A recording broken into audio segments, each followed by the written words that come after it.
Hello friends, today I'm going to talk about how to build a powerful, fluent, strong, flexible, effective number sense when it comes to multiplication with our students. I'm going to talk about this as a multiplication landscape rather than a multiplication like timeline or progression, because a lot of times we think about it in a linear way. But this multiplication landscape language came from Catherine Fosno, and I just really have been blown away by all of her videos. You should go check it out. But she talks about teaching this concept of multiplication in a way that the students can explore and figure stuff out and revisit and be really comfortable and familiar with the landscape rather than just the traditional way of doing it, which would be, okay, here's the idea that multiplication comes in adding groups together. And now we're going to learn skip counting 2s, 5s, and 10s. And now that we know that, we're going to skip all the other numbers and the patterns of those numbers and just kind of drill you with flashcards, multiplication facts, and see if you can memorize them. And then we'll do the standard algorithm. And if you missed any part of it, then just good luck. I remember when I was in 4th grade and they started teaching multiplication, I was usually a really quiet, good little kid, and one day I just fell apart and was crying and wailing, and they couldn't get me to calm down. They took me to the office and I called my mom and I said, "Mom, I'm going to have to drop out of school and I'm only in 4th grade. I thought I'd make it further than this." And she helped with multiplication. I got through 4th grade, got her some Masters of Education, but it wasn't until last year that I realized that you could figure out math. I thought math was something you were either good at or not, and obviously I was one of the ones that wasn't good at it, and I couldn't remember all these numbers that I'd crammed in my head. But last year I realized that there's so many patterns involved in it and so much fun in figuring stuff out. So I'm having a lot of fun with this. I hope your students will have a lot of fun with this. My students can't get enough of it. So I thought I would share with you how I teach it. This comes a lot from Catherine Fosno and Pam Harris and Berkeley Everett and Graham Fletcher, which are some of my math gurus that I love.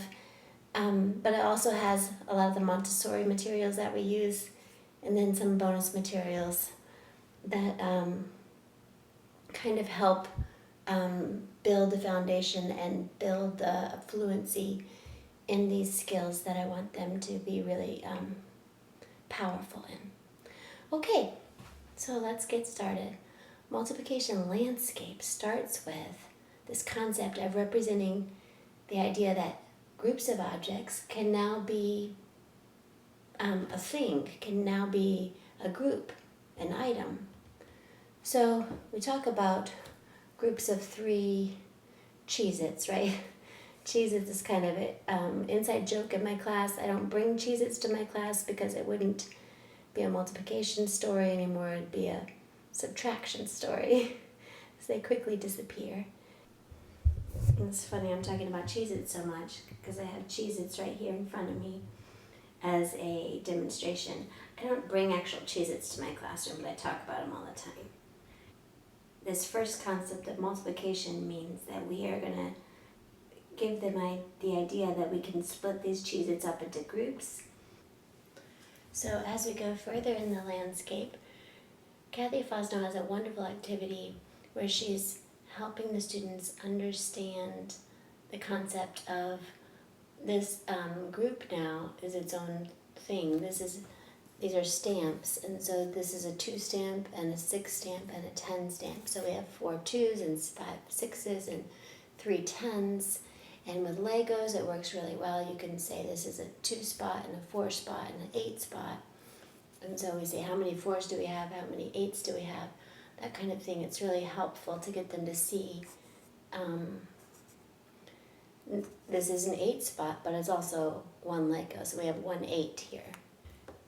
In Montessori, we have a powerful and beautiful way to present this with the multiplication bead bars and the multiplication layout. So here's how we would show the multiplication layout with bead bars. These bead bars are perfect to demonstrate this concept because they're beads. You can count the specific beads, but they're on a wire, so that this would be one set of 6. This is a 6, obviously. So when we pull out 1 6, it's just 6. But when we pull out 2 6s, we have 6, and then we can count on if the students need to. If they're at that level, they can say 6, 7, 8, 9, 10, 11, 12, and they can see that that's the same as a 10 and a 2. And if we count out 3 6s, 6, 12, 18, then that's the same as a 10 and an 8, and so on and so forth. So if they haven't learned the skip counting songs yet, and they are counting these out, they can do that, and they can figure out that that is the same, that 5 6s is the same as 30, and 6 6s is the same as 36. And they have so much fun with it, and it's a beautiful material. They really enjoy figuring out these concepts and then laying them out in a beautiful way that they can understand. Now we get to explore one of my favorite parts of the multiplication landscape, and I hope it'll be your favorite part too. It's my students' favorite part. They love it. They have so much fun learning these skip counting songs. So traditionally you might do 2s, 5s, and 10s, and maybe 3s, but I really want to encourage you to teach these skip counting songs so your students can really easily be fluent with all of the numbers. And I love these songs because not only are they fun and catchy and tunes that the students are familiar with already, but they're just the simple number sequence in order, so you don't have to waste any time, and they can easily use their fingers to multiply and divide with it really quickly in their head and figure out the answer if they need it. And as they become more familiar with these songs, like my students don't need to look at anything to see them. I have 1st, 2nd, and 3rd graders. All of them know every one of the skip counting songs by heart, and they can sing it with their eyes closed upside down on the monkey bars. And they like to sing them. They're really fun. On this channel, I have a playlist on our channel that it's called Skip Counting Songs, and it has all of the skip counting songs. My sons have sung them, and they're standing in front of the hundreds chart, but they don't need the hundreds chart. Like I said, they can do it with their eyes closed. And each of the songs are really fun.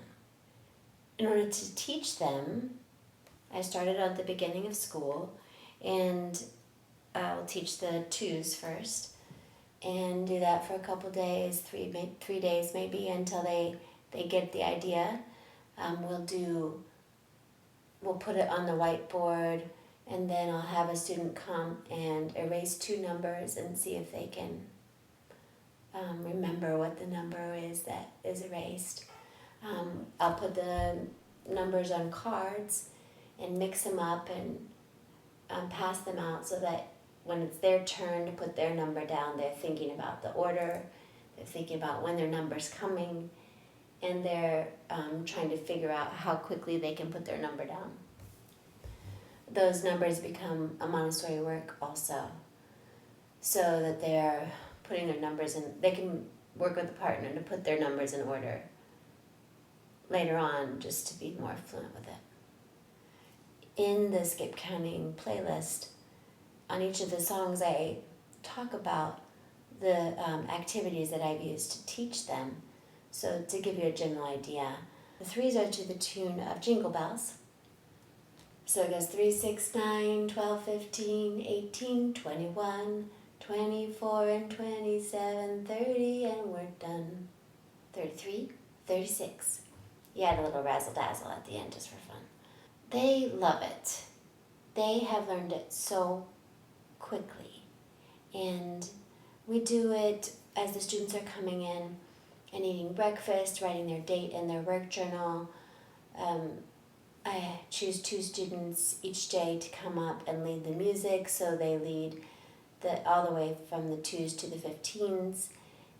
We don't do it every single day now that they know it. We do other math fluency activities, like we play I Have You Need, which is a really fun game with the hundreds chart, since they know it now. But at the beginning of the year, we would do it every day while they're eating breakfast, so it becomes something that's really familiar to them. They're all raising their hand to lead the music, and they all enjoy singing it.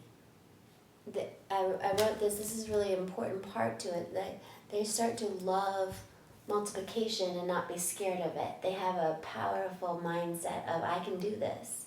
I know this song.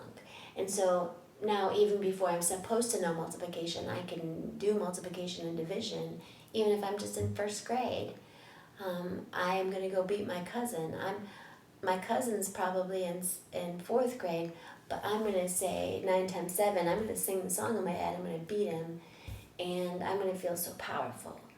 So this is something that's, it gives them the opposite experience that I had when I started learning multiplication, because even before they are supposed to know it, they are powerful with it. And I keep saying, you're not supposed to know this yet, so forget about it. And they say, no, we're not going to forget about it. I'm going to remember. And then they do. So now in the landscape, we're going to explore repeated addition. And we're going to do that with 10 frames. Those are really familiar with almost every classroom. So I might have 6 here and 6 here if I'm doing the 6s. And you can see that I have 6 orange dots on this one and 6 orange dots on this one. So that just really makes me see visually that this 5 and this 5 could fit together and make a 10, which of course is my favorite number. And every time I get a 10, I'm like, la, because I can count 10s with my eyes closed while I'm asleep. I can count 10s backwards and forwards while I'm asleep. I love 10s. They're so friendly to me. So if I can make a 10 with something, it just makes me happy. And every time we make a 10 in my classroom, the whole class goes, la, and we love it. So we're always looking for ways to make a 10. This 5 and this 5 can fit together, and then we have 2 extra. So I know that we have a 10 and a 2 more makes a 12. So I'm also going to show you how I do it with counting rods and make these beautiful patterns. I'm going to show you that in just a second. And then on paper, even while I'm doing it on counting rods, I'm showing the number sequence, the number equation on paper as well. So that even while I'm doing this, I'm writing down the number equation so that they can see, if I have 36 plus 6, I want to break this 6 up into something that could give me this 10, my next 10 up. And so since we know our 10 facts, and we know that 6 and 4 go together to make 10, I would know that 36 plus a 4 would get me to the next 10 up. Go ahead and watch my video on getting to the 10 and addition strategy, because it's a really powerful strategy that's really fun for the students to break the numbers apart. The mathematical terminology would be to decompose the number, but if you just have a certain feeling some days, you just want to break it apart. It just means break it apart. So I talk about how if we have 36 plus 6, I wish I could just break this 6 up. Here, let me see if I can do it right here. Yeah. So I have this purple 6, which is a counting rod, which is the same colors as the purple 6s that we had before with the bead bars, something that they're familiar with. It's 6 centimeters long if you measure it. It's really beautiful how exact it is. And if I have 36 plus 6, I wish I could just break this 6 apart into something that would make me get to my friendly number. And they say, oh, I know, if you have 36, you're going to need 4 to get to your friendly number, your next 10 up, your home sweet home, your sweet spot. And they'll say, okay, I'm going to break that up into a 4. And what would I need here what would be left over? What would I need here? A 4 and a 2 make a 6. So I break it apart, and I clean up what I broke. And I put this 6 into a 4 and a 2. Then I put my 36 and 4 together to make a 40, and I have 2 leftovers, and I have 42. Now I'm going to show you the beautiful, fun patterns that we make with the counting rods as we're practicing, not just memorizing the numbers, but seeing how those numbers fit together and the relationships of those numbers, so that they can find these beautiful patterns and start to just be full of wonder about how these numbers fit together. All right, so here's one of the beautiful patterns that we can make with the counting rods. I also have a video of teaching this with the students, teaching the beautiful 6 pattern, the 8 pattern, and the 9 pattern. And so I'd love for you to check that out. I'm just going to try to go really fast right now, but if you're confused in what I'm doing, please watch those videos and watch how excited the students are when they figure out the pattern. So if I'm starting with a 6, the purple is a 6, and I want to add another 6, I'm going to break that 6 up into a 4 to make my 10. We play a game called Race to 100s where you're building an apartment building, and each floor has 10 apartments, so you can't go past the 10, and you break it up into a 10 in the next one. I do that not just for the apartment building, but because I want to teach them how to get to the 10, get to the friendly number. So if I have 6 and I add another 6, I'm going to break that next 6 up into a 4, which would get me to the 10, and then a 2 more. Make sense? And then, so I have 12. 12 plus 6 would be 18. I don't have to break anything up that way. And then the next 18 plus 6, I'm going to break it up into a 2 and a 4. On the next one, which would be 24. Then 24 plus 6 gets me to 30. Do you see a beautiful pattern yet? You see the purple, purple, purple, and the yellow and green making a pattern, the 6, 6, 6, and 4s and 2s, and it just keeps repeating until you have this beautiful, beautiful pattern. And of course, all the girls in 1st, 2nd, and 3rd grade have purple as their favorite color, and so it's just exciting and gorgeous, and like these beautiful, bright Mardi Gras colors that are just so royal and beautiful. It's not just because it's colors, but because it's a pattern, and that it repeats itself. And when you find patterns, you're full of wonder, right? It's beautiful. It's exciting. It's lovely. It's wonderful. Now, that's the 6 pattern. 8 pattern is very similar, except it has this beautiful chocolate color in it as well. So we have 8 plus 2, 8 plus another 8 would be 2 and 6, plus another 8 would be 4 and 4, plus another 8 would be 6 and 2, and then an 8. So it's just really beautiful. It keeps going and going and going like that. And the students really love to be able to find a pattern. We're also writing it down so they can see in the units place. It continues this pattern over and over and over again. Eventually that will help them remember what comes next in the 8th song. But the one that they love the most is the 9s. So here, I'm going to show you the 9s. If I have 9 plus another 9, I'm going to break that 9 up into a 1 and an 8. And then I have 18 plus another 9. I'm going to break that up into a 2 and a 7. Do you already see what's happening here? It's so beautiful. Plus another 9 is, we break it up into 3. 3 plus 6. Plus another 9. We have to break it up into a 4 plus 5 this time. And you can see this beautiful stair-step pattern. 9 plus 1, 8 plus 2, 3 plus 7 plus 3, 6 plus 4, 5 plus 5. And so I'm going to break this next line up into a 5 and a 4. And the pattern keeps going. It's so fun. And this next line up into a 6 and a 3. Look at that. And this next line, I'm going to need a 7 here, so I break it up into a 7 and a 2. Oh, how fun. And right here, I'm going to need an 8, so I break it up into an 8 and a 1 to make my 9. And then right here, I'm going to need a 9. So it brings me back to that beautiful pattern. Now that is magnificent.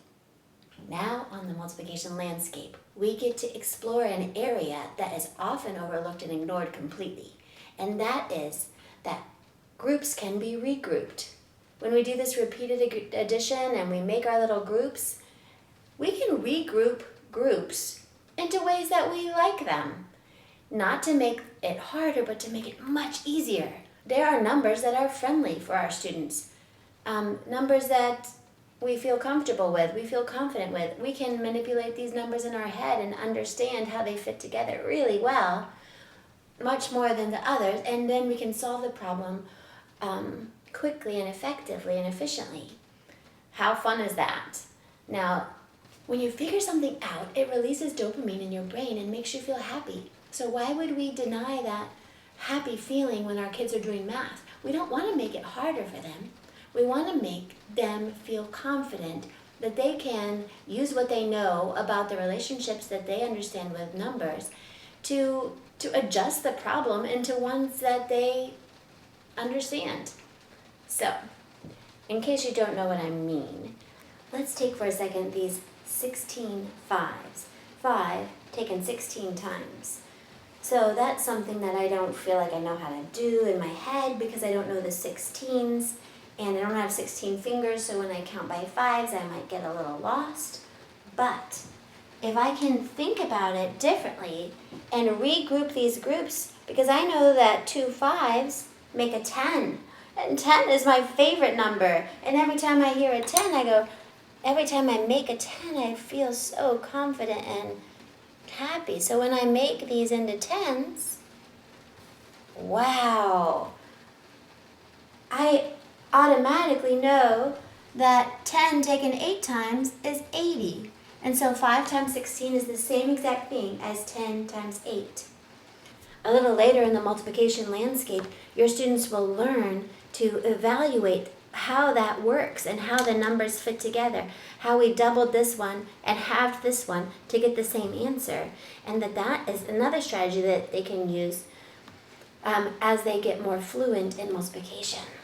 And here's another way to explore these relationships between the numbers and how groups can be regrouped, how numbers fit together.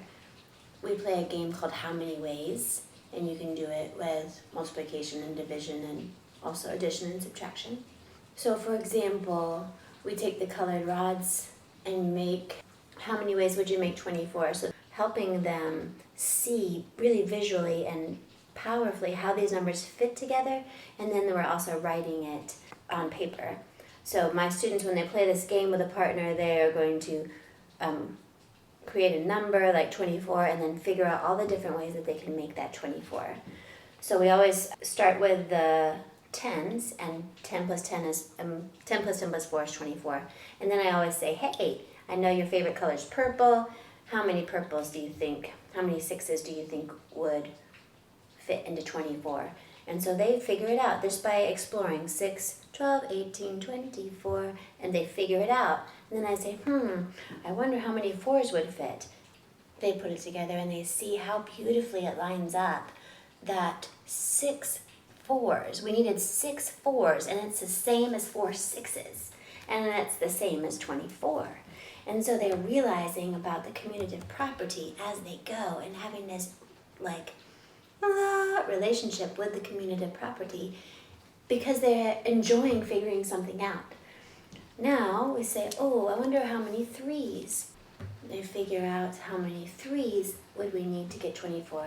We need 8 3s, so 3 taken 8 times. 3 times 8 is 24. And then I would say, how many 8s would you need? And they can figure that out and say, ooh, I need 3 8s. There's that commutative property again. No matter what order you put it in addition and multiplication, it will make the same thing. It's almost like a magic trick. And then they'll start exploring, because this is what we want them to do, is explore. So they'll come up with a number that doesn't fit perfectly, like the 7s. They got 3 7s, 7, 14, 21, and it doesn't work. They can't fit another 7 here, but they realize that they can put a 3 here, and so they write 7 times 3 plus a 3 equals 21. So they're still figuring out that concept of how the numbers fit together, and they're also figuring out which friendly numbers fit together in their head. They can split this 24 into 4 5s, which they know, 5, 10, 15, 20, and then a 4. And they see visually how that works. So we write it down as we're going, that they start to see the commutative property, they start to see, again, the commutative property, and then they also start to make their own number sentences so that when they get further along in math and they see these number sentences, 7 times 3 plus 3, they're not intimidated by them at all. It's ones that they have been creating for a while, and it's their own. They can own it. And then 5 times 4, these friendly numbers that they own, plus the 4 equals 24. Later on, they're going to be splitting up arrays, and they might split it up into the 5 times 4 that they know, plus the extra 4, if that helps them figure it out. Now we get to talk about doubling, which is a concept that my students have found so much fun, and I hope you find it fun too. I want them to find it fun because when they're having fun with it, they learn it so much more quickly than if they're just trying to memorize numbers. Oh, by the way, this is supposed to be like a peace sign. Like when we say doubling, my students said, ooh, double it. And they put like the peace sign up like they were dancing in front of their eyes as they're moving it across their eyes. But when I drew it, it couldn't figure out how to draw it without it looking like a big blue nose. So anyways, you get the picture. They're having a lot of fun with doubling, and it's an important skill for numeracy, for mathematical fluency and flexibility and figuring things out, of course. You start with numbers they know, like 2 plus 2 and 4 plus 4 and 8 plus 8, and then as they're figuring this out, 16 plus 16 is 32. That's a big concept for the first and second graders, and even some of the third graders, to figure out, if I have 2 10s, that's 20, and if I have 2 6s, that's 12, and I'm going to put 20 and 12 together in my head. A lot of kids get stuck there and think that they need paper to do it, but when they're understanding and playing with these numbers a lot, they realize that's just another 10 and another 2, so 20 plus 10 plus 2 is 32. They're figuring that out and becomes something that they can own. That was unfamiliar before. So we practice a lot with doubling. And I'm going to introduce math flips. There is a wonderful friend to all mathematicians named Berkeley Everett, and you can just look up his website. It's also linked in the description in all of my videos about math, but he has created this free resource and shared it so generously with everyone. And it's called Math Flips. He has printables that you can print out like this, and so it has an A side, and you figure out, use what you know. You're allowed to use what you know. Remember, it's not cheating to use what you know. You're allowed to use what you know on side A, and then you flip it around to side B, and it's double, and you can figure out side B by using what you know on side A. So 3 sevens is 21. So 6 sevens is going to be 42. Hey, I get it. I can put those numbers together really easily in my head. And those numbers, I don't even have to compose or decompose anything. So that is really fun. This is 2 nines is 18. So 4 nines is going to be 36. Really interesting. I can put those together. And now I know I can write 4 9. 9 times 4 is 36. And I can also think of it as the double of 18. Pretty cool. So he has these in math flips that are printable that you can print out. He also has them in Google Slides that you can project. And if you don't have a projector, you can just do it in a small group on your computer, or you can print it out so that you have the ideas of what you want to do, and you can just quickly draw them on the whiteboard as you're doing your math lessons. You'll see he has some that are arrays with dots. The 2 and the 7 didn't print very clearly, but they're visible when you're looking at it in real life. And he has some that are dots and some that are normal numbers and some that are visual like this, where they're grouped in circles so that students are familiar with each one of these ideas. As we go further into the multiplication landscape and students have gotten comfortable with the idea of doubling, and then also what is half of that number, which comes naturally when they're doubling, they understand that half of the double was what they started with. Then they get this crazy fun, almost magical concept of doubling and halving that I'm not sure a lot of adults know. I certainly didn't know it until recently. And so I've told my students, you can prank your parents with this and see if they can figure out some of these numbers and see if you can figure out, have a multiplication race, challenge them to a multiplication race and see who wins, and then you can teach them this concept. So the idea of doubling and halving is that if you have something like 5 times 16, like I showed you before, you can double the 5 into a 10 and half the 16 into an 8. So 5 times 16 is the very same thing as I showed you before as 10 times 8. And for another example, 6 times 24, you can double the 6 into a 12, and you can half the 24 into a 12. And then I know 12 times 12, that's one of my facts that I own. When I sing the 12 song, it's the last number, and so I know it's 144. Now if I have 15 times 6, I can double the 15 to 30 and half the 6 to 3, and I know that 30 times 3 is 90 because I'm really comfortable with my multiples of 10. We can even do it, not just doubling and halving, but multiplying by 3 and dividing by 3, or multiplying by 4 and dividing by 4, multiplying by 5 and dividing by 5. I have another video of a math lesson, several of them, where I'm teaching my students this concept, and they're having so much fun with it. So I will link those videos in the description. They're also in the Math Fluency playlist. But my students decided to call these factor flips. So, because it's not just doubling and halving, but there's all kinds of different ways that you can regroup these numbers and arrange them into groups that you are confident with. This girl's saying, I can adjust it to numbers that I own, and it becomes really fun for them. Also, here, we're thinking of the concept of doubling and halving as in, if I have a problem like 5 times 28, I know that that's the same thing as 10 times 28 divided in half. So I'm going to double the 5 and half the 28.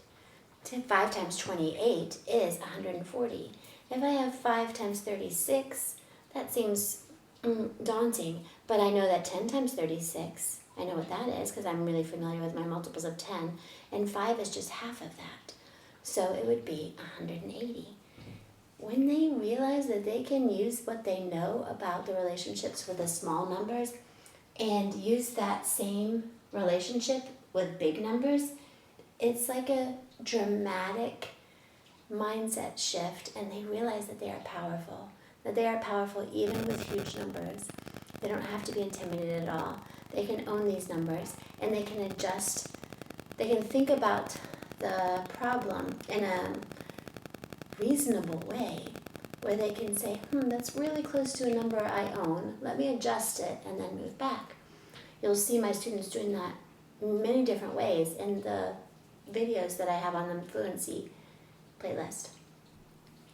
And again, Berkeley Everett has math flips that are amazing practice for the students to explore this on their own. So I have this as one of the works in my classroom, and the students can work with a partner and they write it out in their work journal, and they'll use what they know on side A to figure out side B and vice versa. So this one is, A says there are 9 taken 8 times. I can count by nines. I know the skip counting song. 9, 18, 27, 36, 45, 54, 63, 72. By the way, the skip counting songs are all in a playlist as well. But, so I can kind of figure this out. I know that 9 times 8 is 72. Now on the back, on side B, it says 18 times 4. Ooh, I don't know that.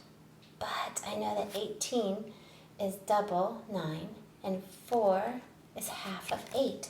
So it's supposed to be the same number as this. I wonder if it is. And then we can figure out it in different ways. So I have 18 and 18.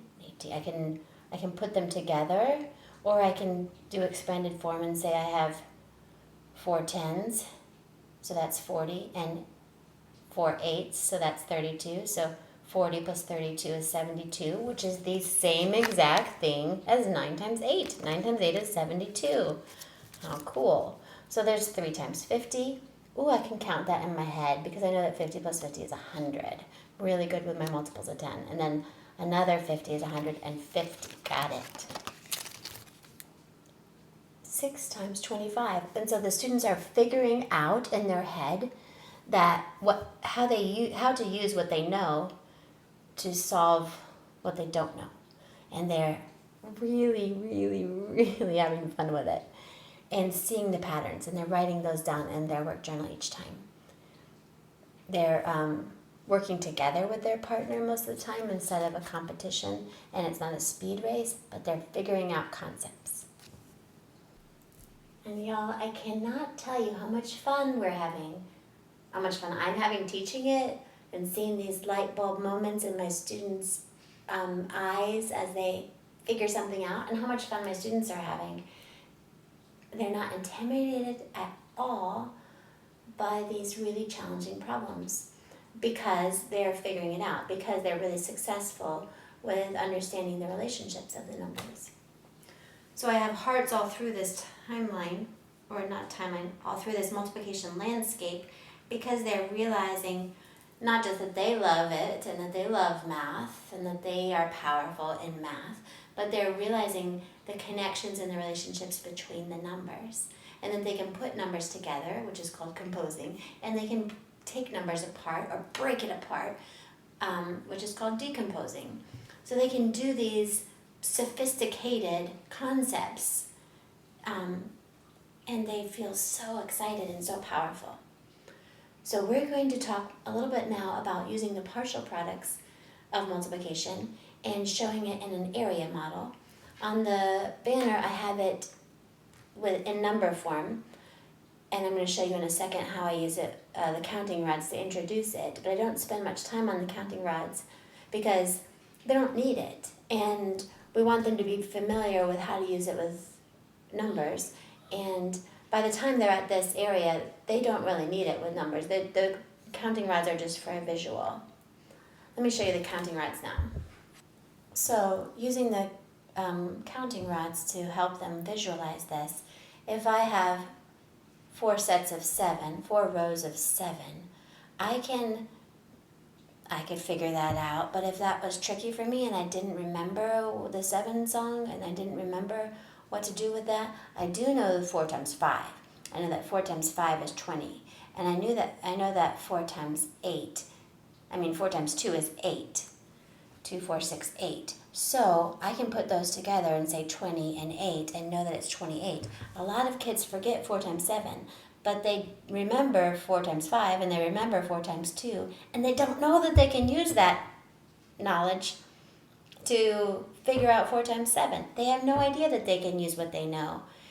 And they might think, oh, I have to figure out 4 times 7, and that it might be cheating to know this easy part. I do know 4 times 5, and I do know 4 times 2, and I can just put that together. But it's not cheating to use what you know. And once they realize that they can use what they know, they are so excited. They're so powerful. Here's another one. If I had 3 rows of 16, I might not know 3 times 16 in my head, but I know 3 times 10 is 30, and 3 times 6, 12, 18 is 18, so I have 30 plus 18 is 48. And now I know that 3 times 16 is 48. I didn't even put labels on this. There's really no sense in wasting the time to put labels on it or make labels for it, because they are going to go through it so quickly that they see this as a 10 and they see this as a 6. I just put the labels on the other one for the adults who might not be familiar yet with this is a 10 and this is a 6.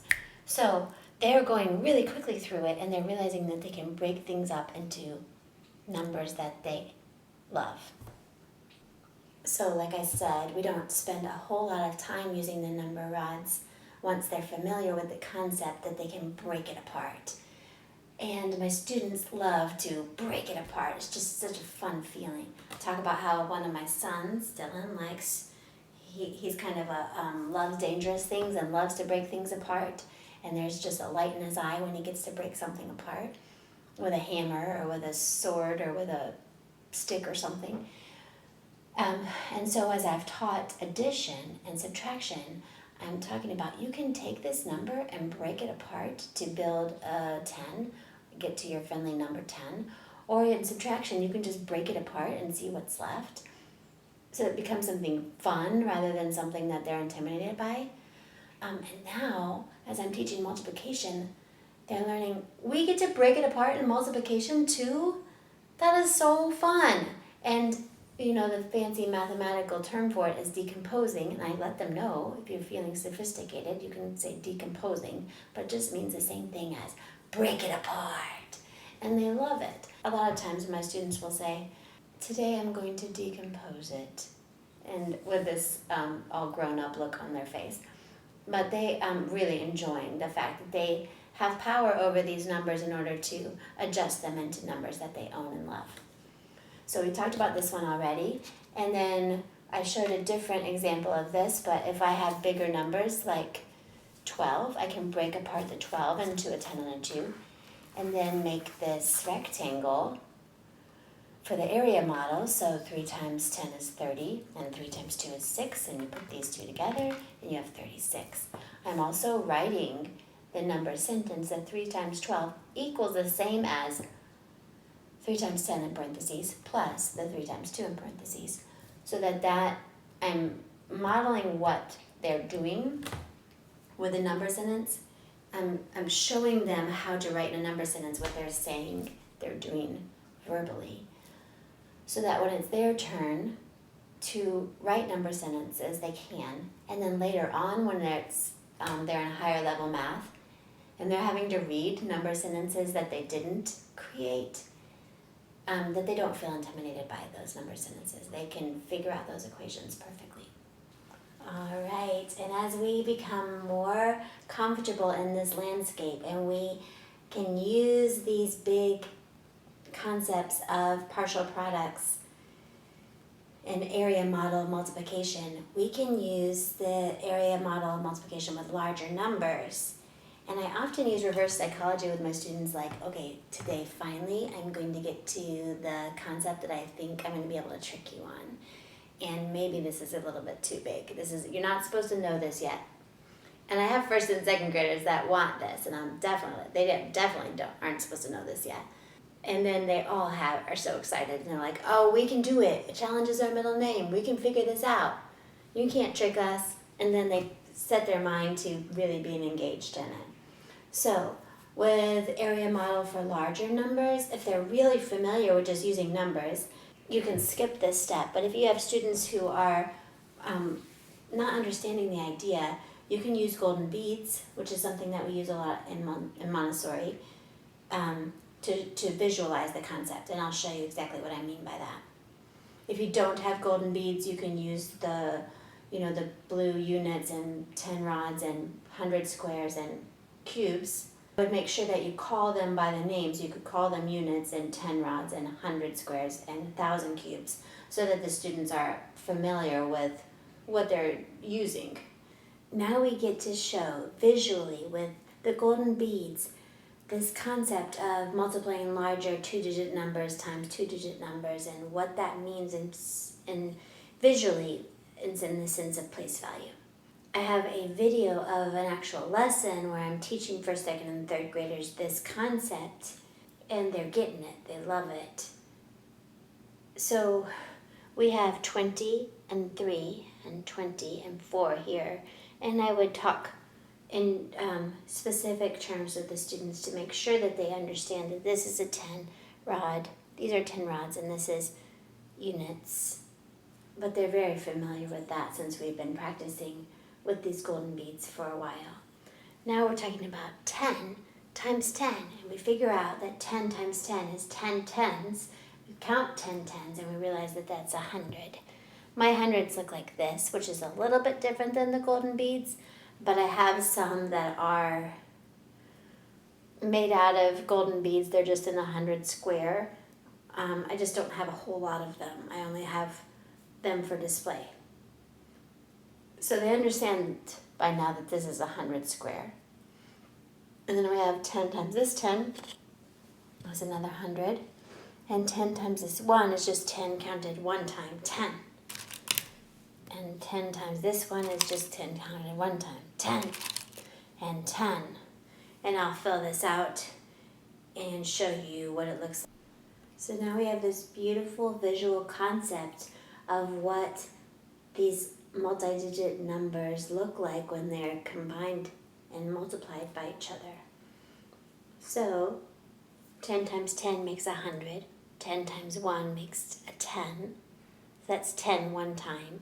This is also on this row, 10 times 10 is 100, and 10 times 1 is 10. This says 1 times this 10 is 10, and 1 taken 10 times is 10, and 1 taken one time is 1. 1 taken one time is 1. 1 taken one time is 1. You see how it goes.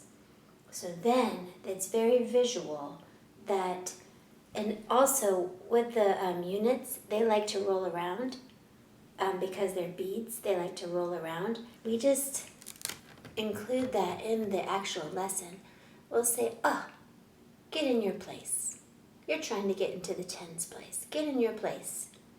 Each number has a different value depending on what place it is.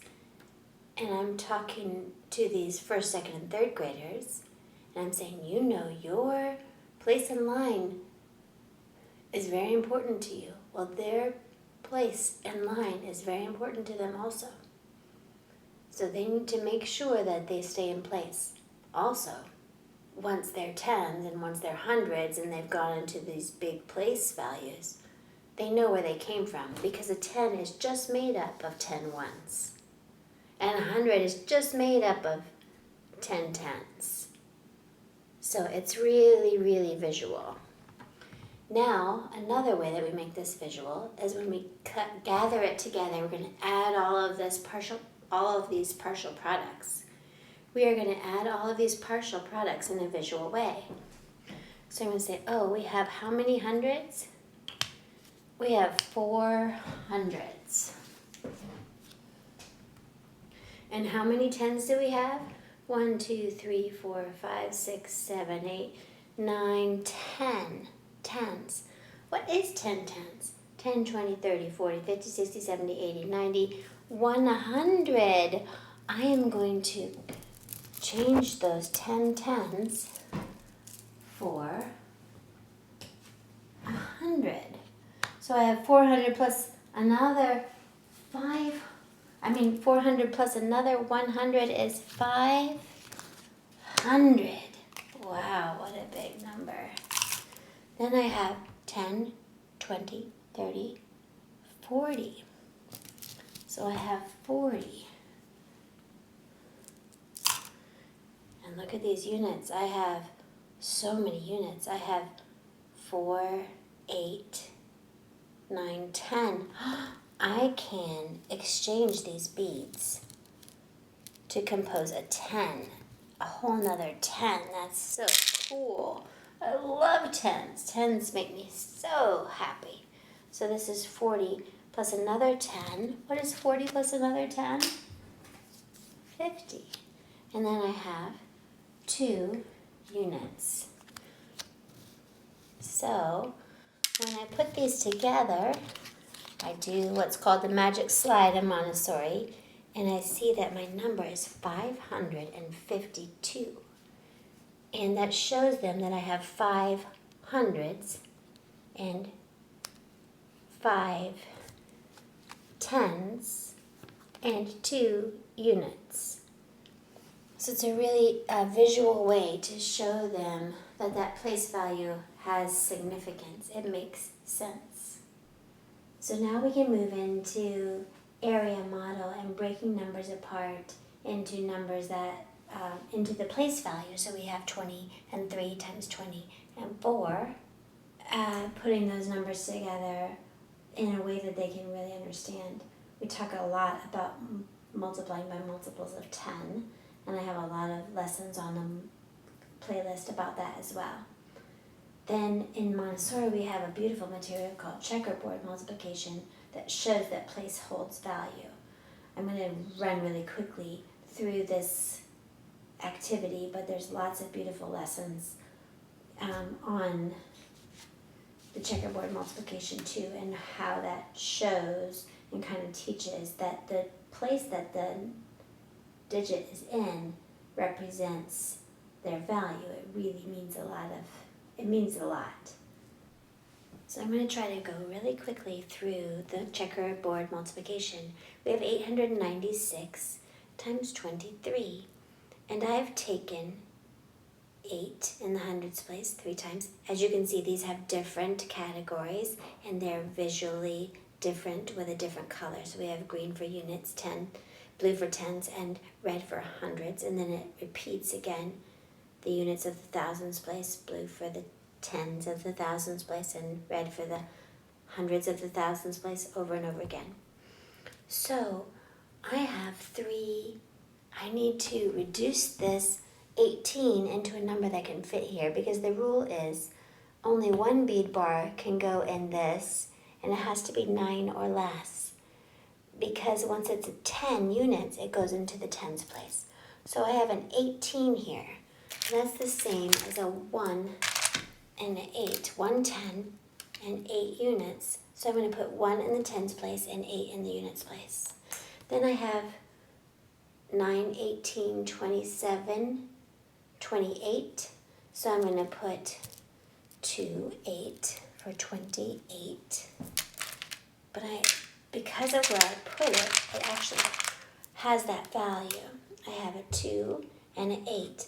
I'm going to put an 8 here in the tens place and a 2 in the hundreds place. Then I have 8, 16, 24. 24 plus 2 is 26 in the hundreds place.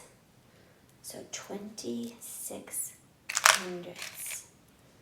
So 26 hundredths is the same as 2,006 hundredths. So I'm going to put it like this. Isn't that beautiful? Then I get to do my diagonal slide and slide the color to the same color. And they really enjoy this. And then I get to reduce them again to the same, so that there is 1 digit under 9 in that place value. So this one is safe. It has an 8. It's perfect. Now I have an 8 plus a 12. So that, ooh, how fun. That is 20.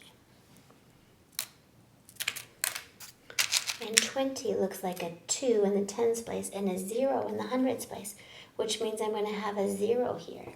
I didn't plan it like that, but that's really important to show you. Now I have 9, 18, plus another 8. So 18 plus 8 is 26. So I'm going to have 2 in the tens place and a 6 in the units place. So I like to put them out here before I place them so that it makes sense to me. 26. I'm going to put 6 in this hundreds and 2 in the thousands. Now look how many thousands I have. 816 plus 4. Wow. 16,000 plus 4,000 makes 20,000. So I'm going to put 2 in the 10,000ths place and 0 here. So when we read this final product of this huge multiplication problem that we just did, we know that it's 20,608. That is so much fun. Another way to show the importance of the place value and the partial products with double-digit multiplication is to use the geometric form of multiplication. But I just took the numbers 3,432 times 43, and I put them into their place value, 2, and then I took 3 dots over and put 30, and 4 dots over and put 400, and 3 dots over and put 3,000. So I've split it into its place value. And then on the other side I put 3 and put a dot with a line, and 4 and put 40. So then I multiply each part of the partial product, and then I added it together. They love this. They get to color it with colored pencil, and they love it.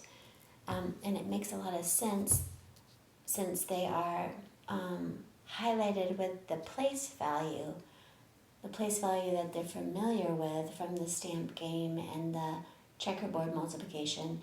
They see that same color here in the place value, and then they can put their place values together to add it together. Then finally we are ready with such confidence to tackle the standard algorithm of multiplication, and we understand where these zeros come from when we do the multiplication, and that is very important. Then they have already understood it from this previous exploration, and it becomes something that they can really conceptually understand the reason behind it. Also, we use the bank game, which is a beautiful way to understand and put together the place value, and then when you have enough of a certain place value, you can compose it into a bigger place value.